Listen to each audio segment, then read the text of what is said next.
यदा यदा हि धर्मस्य ग्लानिर्भवति भारत अभ्युत्थानमधर्मस्य तदात्मानं सृजाम्यहं परित्राणाय साधूनां विनाशाय च दुष्कृतं धर्मसंस्थापनार्थाय সম্ভবামি যুগে যুগে।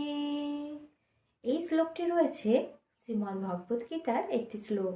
এখানে ভগবান শ্রীকৃষ্ণ স্বয়ং বলেছেন যে যখন জগতে পাপের খরা পূর্ণ হয়ে যাবে এবং চারিদিকে শুধু পাপের রাজত্ব বেড়ে যাবে, পাপ বিরাজমান হয়ে যাবে, সেই সময় ভগবান শ্রীবিষ্ণু আবার অবতার রূপে জন্মগ্রহণ করবেন।